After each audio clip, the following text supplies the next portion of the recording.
So Andrew spoke at our CPO forum about a week ago. I think we're still coming off the buzz of that, and I mean that truly, because Andrew really brought to life the topic for me, I think, around modern leadership and where the world is really heading.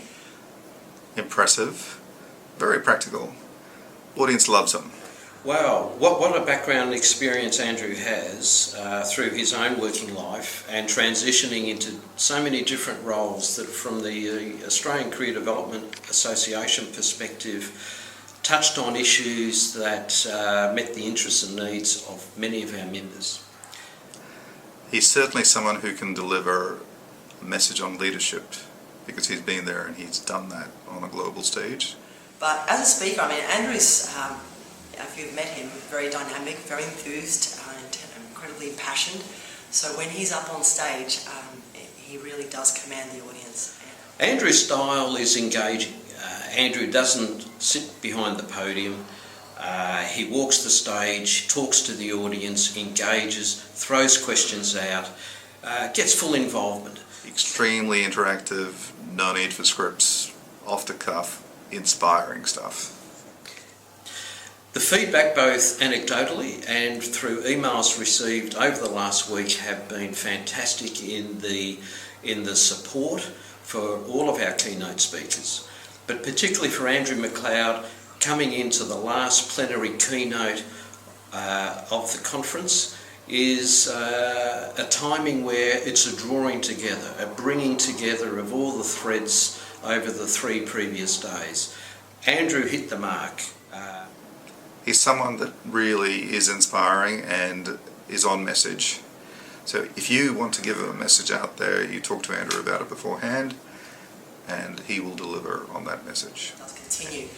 Andrew's been incredibly professional and unique in the way that each presentation, or at least ours, felt very customised.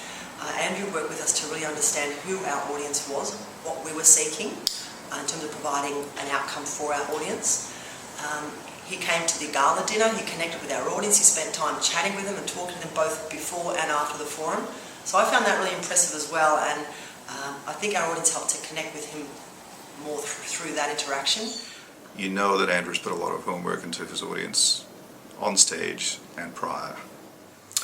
Andrew's style in working with me as National President has been over a period of a couple of months, exchanging emails, fleshing out the abstract, even down to discussions the day before the presentation on how some of the other themes and keynote speakers had delivered key messages. And Andrew was able, on the day, to modify his presentation and tailor it in and really hone in on some particular areas of interest. And I think that's a great testimony to Andrew's style and his flexibility in making sure that the interests and needs not only of the conference organisers but also of those attending the conference really get value for their dollar. Consistently, when Andrew's spoken at our conferences and seminars, we've had people request him to come back. The message is always pertinent, and people know, you know that they're sitting on the edge of their seats and they're taking home something. So yes, certainly the Careers Association did get value for money, that they got a presentation that really helped pull the conference together and in fact set the groundwork for the theme relating to our 2015 conference in Perth. And I can honestly say it was a very compelling presentation, so I take pleasure in actually recommending Andrew for any forum, any conference, any setting, whether it's a young, old, any type of demographic. I would go with Andrew.